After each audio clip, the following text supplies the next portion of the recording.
Willkommen in einem aufregendes video. Welcome to another exciting video, in this case episode 46 of my game system design series.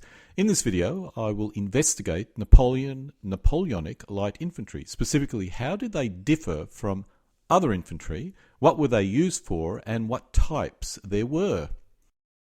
As with Napoleonic cavalry, I found the way light infantry portrayed rather puzzling. Most of my gaming has probably been ancients, and as a result I'm used to the ancients concept of different densities of infantry, with a base holding from 2 to 4 infantry figures. However, with Napoleonic rules it's not as simple as that. Troops could be permanently designed to fight in open order skirmish formation, or could be used in both standard close order and skirmish order, or possibly something in between. How was I to base these kind of troop types? I must raise a quick caveat. This is based on my preliminary research, and I have no doubt there are those with significantly greater expertise on this subject. It's best to view this video as an introduction to Napoleonic light infantry. The main purpose of this video was to verify if my basing system for light infantry was accurate. As we will discover, my opinion on the subject has changed greatly as a result of the research of this video, requiring me to rebase my light infantry. This is annoying, but I'd prefer to get it right. Now back to the video. When I closely look at French light infantry, or légère, or for the Prussians, their fusiliers, which are also classed as light infantry, I rapidly became very confused. While the French light infantry were made up of shorter men, they were often used in standard line infantry mode. Should I base them the same as a line infantry element, or should I base them in some other kind of density? The WRG musket and pike rules has a good definition of light infantry.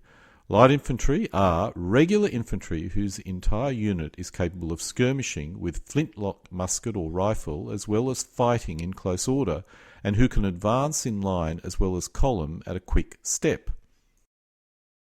This includes ad hoc units with light infantry titles, formed by amalgamating the skirmishes of several line battalions, but does not include line battalions told to entirely skirmish, as occasionally happened in French revolutionary armies.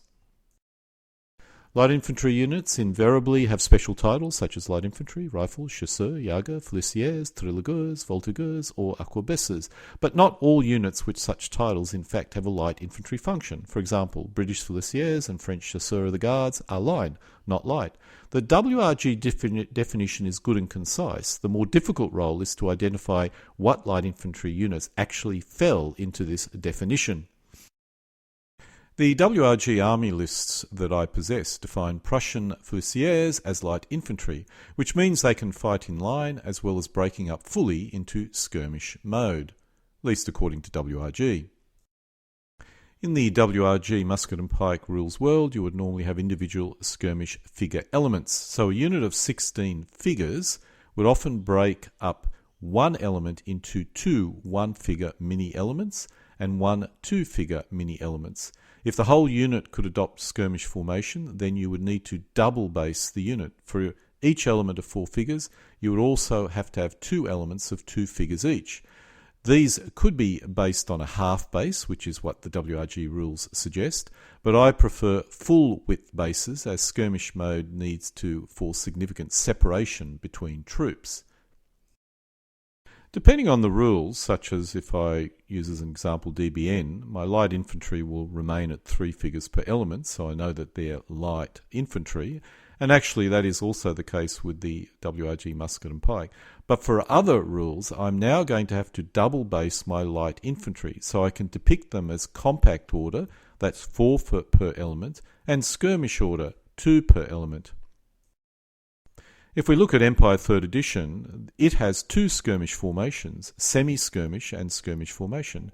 To understand why they do this, I'll need to investigate how skirmishes were actually used in the Napoleonic period. However, before I drill down into the historical use of light infantry, let's look at a final WRG definition. That is the definition for irregular skirmish infantry. Irregular infantry whose preferred fighting technique is shooting from cover with rifle, flintlock or matchlock, musket or bow, although they may also be capable of fighting hand-to-hand with sword, knife, hatchet, club or butt. Examples include Yaga and Grenz of the 7-Year War, Red Indians, backwoodsmen, and Afghan mercenary matchlock men. These are troops which would never be expected to fight in the line and are always skirmishing. With that definition in our mind, we clearly understand now that there are two types of skirmish troops. Let's look at how these troops fitted into a typical order of battle to understand how they're used. In this case, I'm going to be using the Prussian army at Waterloo, specifically the 1st Brigade.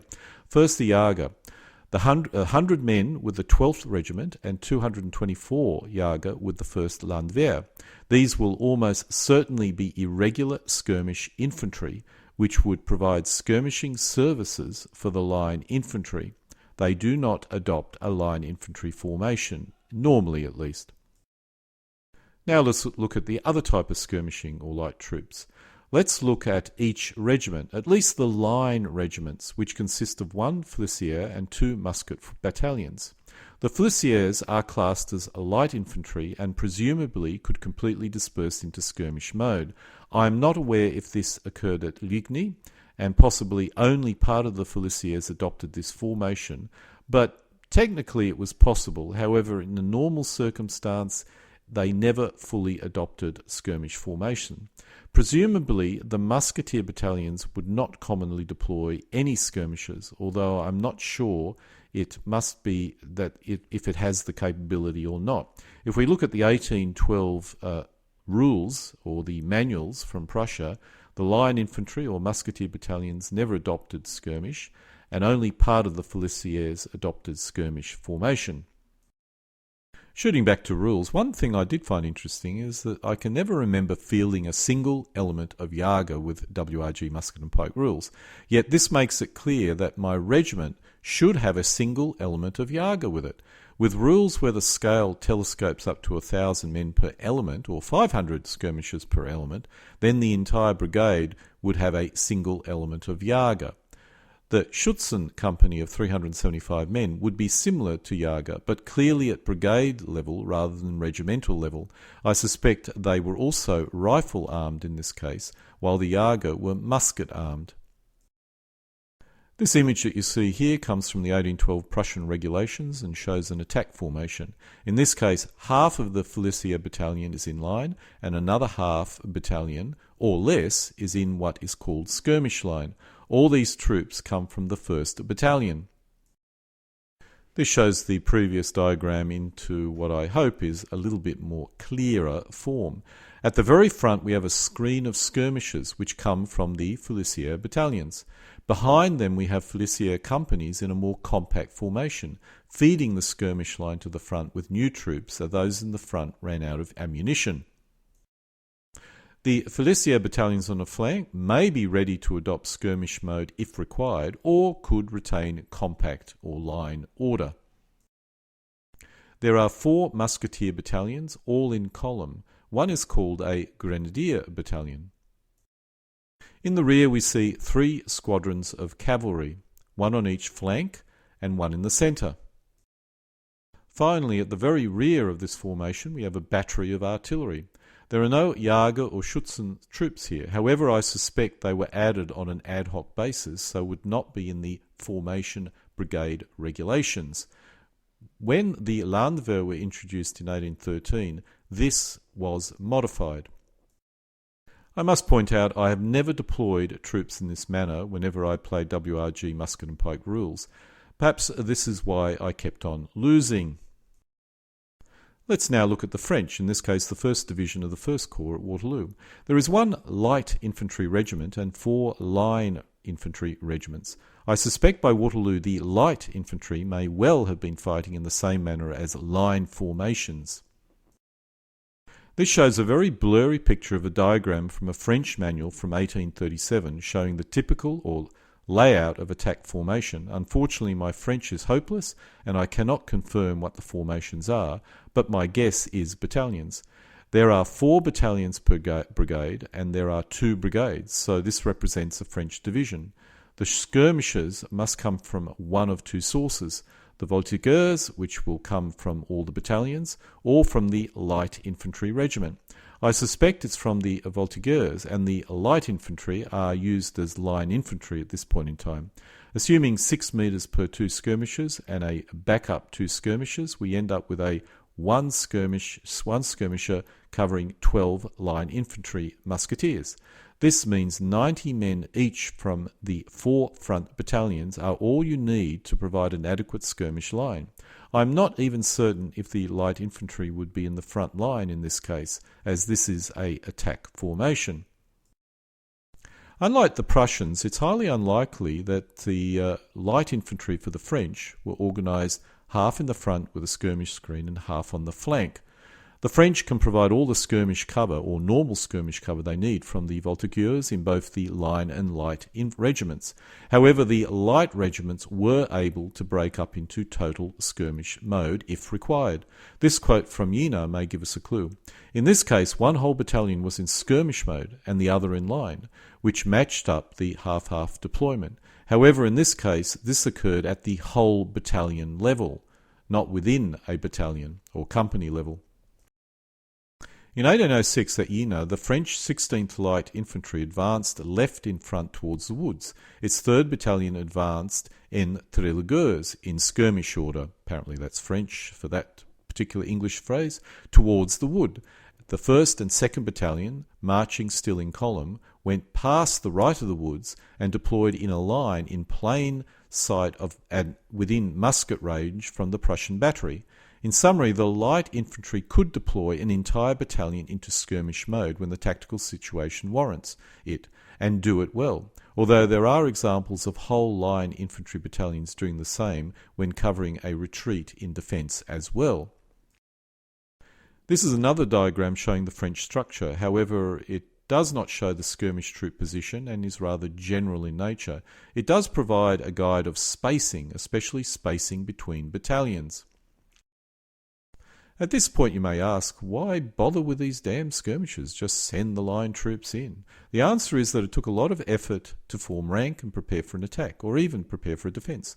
At Marengo it took the Austrians between 1 and 2 hours to form up their attack formation and attack the French, while troops, which had already got to their prepared position, were waiting. They would simply be twiddling their thumbs.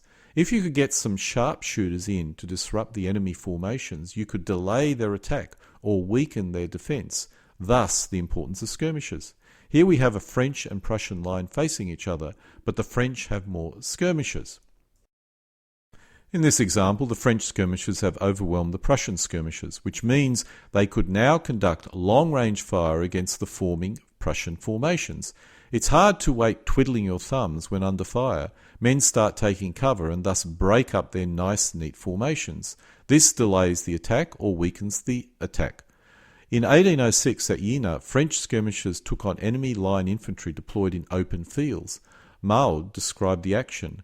Now, following one of the most extraordinary and pitiful incidents in military history, this line of magnificent infantry, Prussian, some 20,000 strong, stood out in the open for 2 hours while exposed to the merciless case and skirmish fire of the French, who behind garden walls offered no mark at all for their return fire.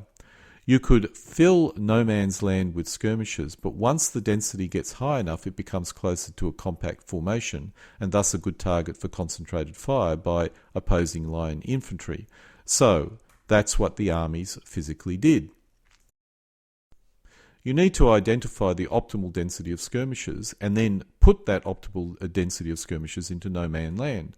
The density varied greatly from 6 metres per pair of men to something greater. The idea was to never offer a good target for unaimed fire, and having a pair of men meant there was always one man, in theory, able to fire while the other reloaded. It was common for the skirmishers to fire their entire load of ammunition, which meant they had to go back for more ammo. When this occurred, men in the first line would replace them, normally the third rank. This also occurred with casualties. It's possible this replacement occurred with formations further behind, always leaving the first line fully manned. I'm uncertain about this, but the idea was before the main action occurred, no man's land was a hive of activity.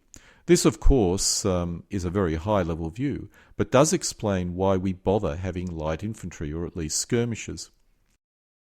The next question to be asked is, why bother having special light infantry formations, such as battalions or regiments, if the skirmishes required were satisfied by sharpshooters from each standard line infantry battalion? The answer is complex, but was a combination of new ideas flowing through slowly, and the other was training. Skirmish troops needed to have a reasonable proficiency in firing a musket and the ability to find good cover and to fire at a good target.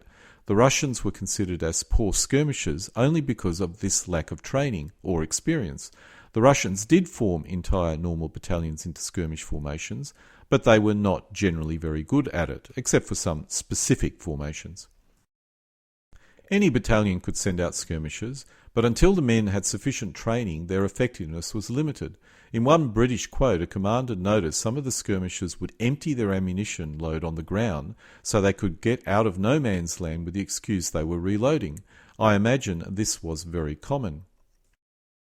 I found it hard to impossible to find any official guides for skirmish frontages. The Prussian half Fusilier battalion was expected to cover about 600 paces, or 360 to 400 metres, in two lines with men rotating in and out of no man's land. The frontage value I could find were 6 metres for a pair of men, which seemed to align with this. This was considered a high density or optimal density and would be similar to the French skirmish line. I expected any greater density and it becomes too good a target for mass fire, or perhaps a cavalry charge. In the early war period, the skirmish densities of the coalitions were far less than this, as occurred at Jena. This simply resulted in the skirmish being quickly cleared by the French skirmishers. What about urban fighting? How was that conducted? As you can see by this painting, it was a very messy event. This depicts the Prussian attack at Plagentot. These ordeals were messy brawls rather than organised battles. Over the din of combat, a commander would be lucky if he could make any sort of organised attack beyond a bayonet charge, and once this happened, it was win or run, as the men would be too scattered to command to do anything further. One interesting question is, would light troops or Jager have an advantage in this type of fighting? Probably not, as it was a combination of fire combat and, especially, bayonet charges. Jager would not be capable of the latter, although light troops could. I see minimal advantages for Jager in built-up area, unless it was an isolated strong point and fire combat was the main type of combat, as did occur at Waterloo. Let's now look at woods. Skirmish combat in light woods would benefit Jager, with their focus on fire combat, but the main benefits seem to be protection against cavalry. However, in this case, cavalry could actually benefit from wood, as line infantry formations could not optimally form up in a woods, as the Russians discovered at Bresna in 1812, and could be vulnerable if there was enough gaps for horses to charge through. In the Battle of Berezina in 1812, a battalion of Russian 18th Infantry Division stood in the woods. There were two small meadows, or open patches in the wood, in which the infantry were posted. The Russians were formed in column and did not expect cavalry attack because of the forest cover. General Dojmierk struck the Russians with the 4th, 7th and 14th Cuirassier regiments, totaling 450 men. The Cuirassiers passed through the brush and woods, reformed and fell on the enemy. They sabred 500 to 750 men and took about 2,000 prisoner. Now, apart from these cases, fighting in woods would benefit Jager and light troops because they would be more able to operate independently as long as the woods were thick enough. Open wood seems to be less advantageous for these troop types. It must be remembered that in theory any infantry formation could disperse. It was getting them to form up in compact formation which was the trick. Thus, any infantry formation could disperse in order to move through woods.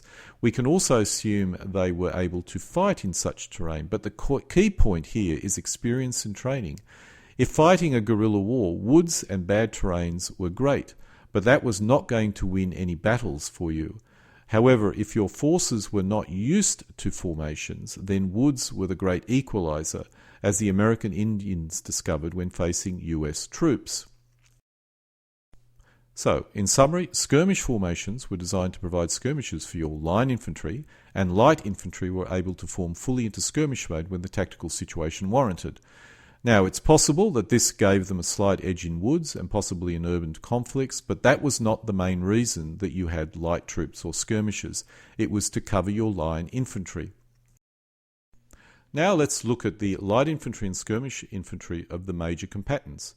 While all troops could, in theory, adopt skirmish formations, these were the troops which were either part of a formation which could fully adopt skirmish formation or were only designed to fight in this manner. As a result, they would be considered as good skirmishers. In most cases, when we're talking about light infantry, they're structured into a regimental formation. In some rare cases, they could also be structured into a battalion-sized light infantry formation. The specific skirmish formations could be of any size, but normally are independent company-sized formation. In some cases, they could be as large as battalion size, which occurred with the Russians. I should also raise that raw skirmishers really were of little value. They needed to be well trained and reasonably experienced to have any real value. Otherwise, they would run away or be totally ineffective on the battlefield. Raw skirmishers are closer to guerrillas rather than useful troops on a battlefield during an actual formal battle. Starting with the Austrians, the Grenzer were considered as light infantry. I'm wondering if they could adopt a compact formation, but I suspect there was no reason why they could not. However, based on their origin, I would expect that they would be mainly used in skirmish formation. The Jager were true skirmishers, armed with rifle and not suited to compact formation in the line. They were also armed with muskets as well. The French had their famous légers, or light infantry. Up to a quarter of the line consisted of this infantry type in many of the campaigns, and they were initially considered as not optimal for compact formation in line.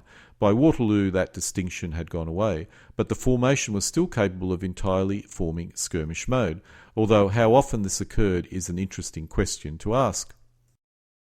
The French also had voltigeurs. These were formed from the line and light regiments. In 1804, each French line Légion and light Léger infantry battalions were ordered to create one company of 90 of the best shots who would serve as elite skirmishers. The voltigeurs were skilled at sharpshooting and received specific training in marksmanship, using cover and taking the initiative. The French do not seem to have any rifle-armed skirmishers, which from memory was something Napoleon specifically preferred. That is, he didn't like rifle-armed skirmishers. I expect they did use German allies in this role if required. The Prussians possessed Schützen and Jager, armed respectively with rifles and muskets. There was a Guard Jager-Schützen formation, armed with rifles as well. These were all skirmish troops, designed to only skirmish. The Prussian Fusiliers were also trained for skirmish role as light infantry, although it seemed the entire Fusilier battalion was not normally deployed to skirmish formation. I'm a bit uncertain here, as my sources do vary. I've placed them here because I feel they were light infantry, similar to the French Légers. However, they were only deployed at battalion strength, and it appears only part of the formation went into skirmish mode. I must admit I'm not very familiar with the British Army, but the light infantry would be functionally light infantry, and I assume the rifle battalions were skirmish troops. The British were well equipped with skirmish troops, as their standard battalion possessed excellent skirmish capabilities. When we swing over to the Russians, the Prussians considered the only good skirmish troops the Russians possessed were Jager, which were probably considered as light infantry rather than pure skirmish troops. The Finnish grenadiers may have been pure skirmishing troops. The Russians did deploy skirmishers from their standard formations, and sometimes a whole battalion was deployed in this manner, but they were not considered very effective. We have covered the French voltigeurs who were taken from the line and light regiments.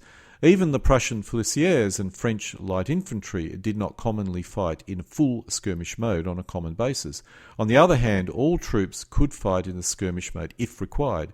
It's just their proficiency would not be high if not trained or prepared for this type of combat. Thus, we'll investigate the ability of battalion strength formations to provide a skirmish screen, or fully adopt a skirmish mode. We now need to come back to the question of how many skirmishers do we really need? Previously in the videos I indicated the density of 1 in 16, which means 1 skirmisher for each 16 men in the line. This is probably a minimum requirement. This provided a reasonable skirmish screen and allowed for men to go back and forth to get more ammunition, as well as the ability to absorb some casualties. Some combatants used the whole third line, or third rank in a line, to provide the skirmish troops, such as the Prussians tried at one stage. This seems like a lot of skirmishes, but could have been only done in the forward battalions of the whole formation or attack brigade. While this is a 1-to-3 ratio for this battalion, there would have been battalions behind which provided no skirmishes. Thus, the overall ratio could have been closer to 1 in 12. In our 1812 official regulations for the Prussian example, a maximum of half or a third of the battalion was used as skirmishers, with the rest of the battalion in line. The total number of battalions should have been 6, so the ratio is 1 in 12, which could be the correct ratio for a regiment or brigade, and for our exercise, the one I'll use at this formation level. The ratio calculation does depend on the overall formation you're basically calculating the ratio on. Thus, at a battalion level, the ratio would be 1 in 3, 1 in 4, or 1 in 5, probably more likely the latter. At a regimental level, as rear regiments do not need to provide skirmishes, the ratio would drop, perhaps up to 3 times less. Thus, we end up with an optimal regimental ratio of 1 in 12. Not all skirmishes were equal, and the ratios may have differed, which could affect how good a battalion-size formation was at skirmishes. We know at Jena the Prussian skirmish ability, both numbers and skill, were so low as to severely affect the morale of the line infantry, which found themselves under a hail of skirmish fire for several hours. I, for one, would not wish to be in that position. If we look at numbers, they are easy to determine. Early in the war, the French would probably use more skirmishers than they needed, and the coalition far less than they needed. By 1806, Napoleon had identified the ideal ratio, which resulted in a much more significant effect against the Prussians in 1806, which still had too few skirmishers. This chart gives you a skirmish ratio by battalion. After the debacle of 1806, the Prussians and the Austrians learned their lessons and beefed up their skirmish numbers to the optimal level, perhaps going overboard at some points in time, but in terms of numbers they had learned their lessons. The Russians were the odd case, but presumably they also got the numbers right eventually, but they suffered mainly from quality issues. The British never had an issue. They learned their lesson well when fighting the Americans, and had both numbers and quality. Determining quality is hard to quantify, as how do you measure it? We know that while the Russians may have ensured that there was always enough skirmishes by 1812, their quality was generally regarded as poor. In the end, they had to mainly rely on separate Jager formations for the bulk of their good skirmish capability.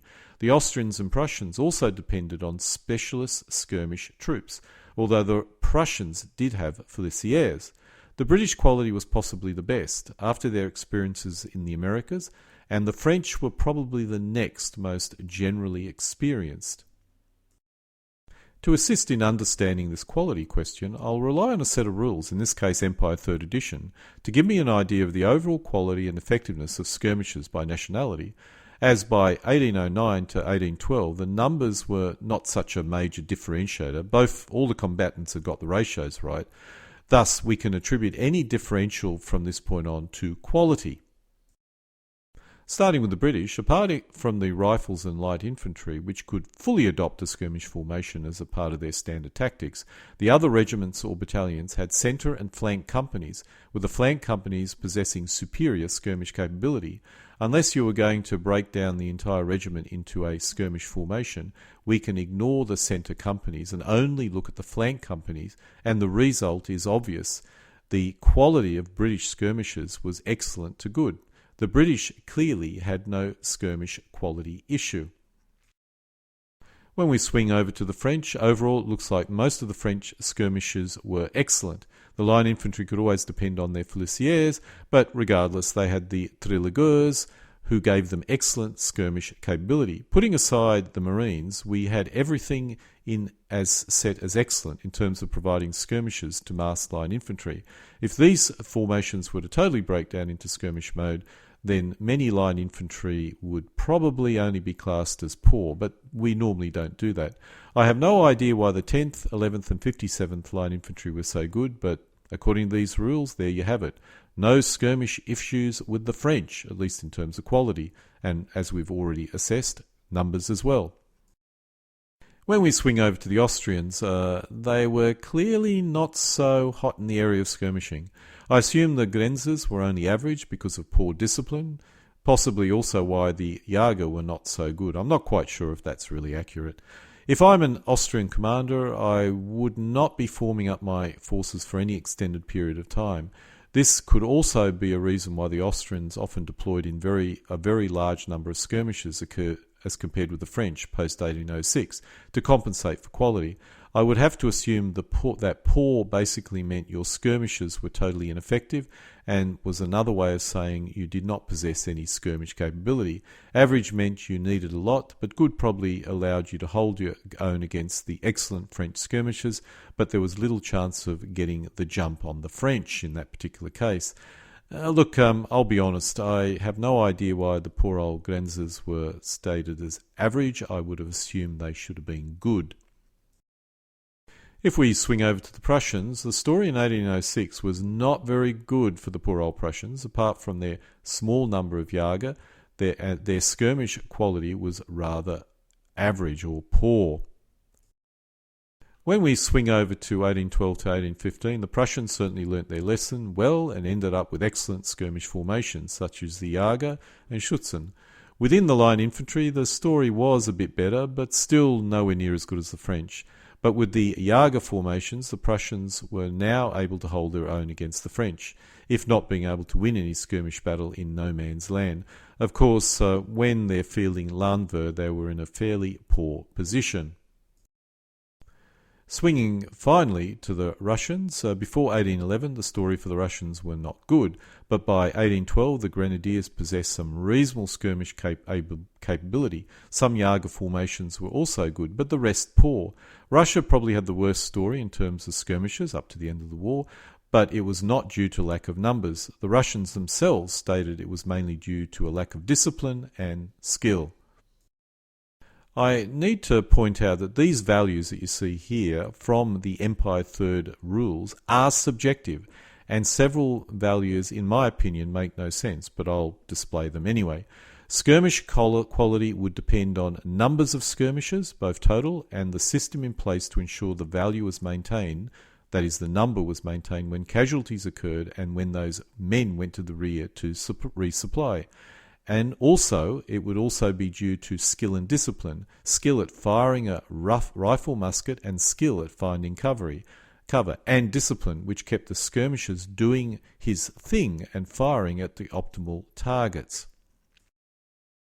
As I've already stated, by the latter half of the war, all the combatants would have worked out what was the correct number of skirmishers and the system to maintain that number in no man's land, especially by 1814 or 1815. If you're attempting to determine skill and discipline, skill at firing a weapon could be determined comparatively easily in some cases. Jager, for example, would have the highest level of skill. Jager, hunter, obviously. Skill at finding cover is more difficult to assess, but I would imagine Jager, as their hunters, would be pretty good at that as well. Discipline was the key differentiator. Even Jager may not have the discipline to keep on fighting when ordered and ensuring they targeted the optimal targets. The French and British were the best in this particular case. The final factor to consider would be overall morale or quality. Raw and militia would be very poor at skirmishing, even if they're hunters in real life. Elite and veteran would have the discipline to be good skirmishers, as long as they were given training, and as we know, most units could break up into skirmish formations if required. We have to assume the basic training was probably included with these formations. Average and trained were your baseline. Once you've factored in the basic morale, skill and discipline, you should be able to arrive at some form of quality value. Thus, it seems unusual the Austrian Grenz were considered as average and the French line as excellent, but as indicated, this is subjective, and WRG, for example, only considers numbers and basic morale when determining skirmish capability. And in those rules, the Grennes are better than the French line and equal to the French light infantry. So, WRG differs with Empire 3rd edition. I'll leave it up to the individual player to determine what the correct value is. Basically, different rules deal with these differences in different matters or ways, and it generally is very subjective. In conclusion, for me, it looks like I'll have to do some rebasing. Irrespective of the rules, you use all infantry, except those which do nothing but fight in skirmish mode, need to be based basically in the same density. Those units able to skirmish would probably need a double base, that is, each figure needs to be duplicated, so when an element decides to skirmish, it's replaced with a number of skirmish elements. If the scale of the rules was high enough, you could build in any standard skirmishes into the combat system. Thus, the double basing would not be needed for standard embedded skirmish capability. Only those units which could fully skirmish would need to double base, and it's possible the game system could also compensate for this without even deploying them. For example, the Prussian Jager could be attached to a line infantry battalion to give it extra skirmish oomph, but I suspect even this still requires having a skirmish element to depict the fact you've got a Prussian Jager element there.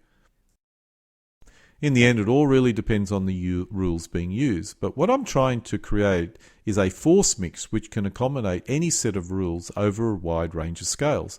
In some cases, this is not possible, so light infantry and DBN have to be depicted with 3-figure elements. I'm simply not going to be doing that for other rules, or the other rules don't normally require. However, even here, as long as the figures are clearly specifically designed as light infantry, or light infantry troop types, which you could recognize, then maybe there's no reason why you couldn't deploy these 3-figure elements in line and just say they're line. It would work, I suppose. Now we come to the base skirmishes. Almost all rules use the system of half bases for skirmishes, which come from the line, infantry, musketeers, and keep the density about the same. To avoid double basing, each player has some of his elements as half elements, which can then be deployed as skirmishes. Players are expected to ensure gaps on each side of each element, as it actually represents a larger space than the actual true element. But this avoids players double basing.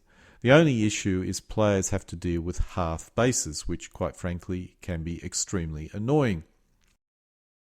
When we move to the pure skirmish elements, the element density needs to drop significantly. Empire 3rd is possibly the most accurate, with each skirmish figure occupying a 2-inch wide base, which is wider than the standard 1.5-inch base. The other rules typically use standard width bases and simply place 2 figures on each base.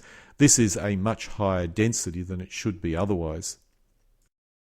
Based on my battalion skirmish line ratio of 1:4, the most accurate skirmish basing density should be 1 figure per full element, which is what Empire 3rd does.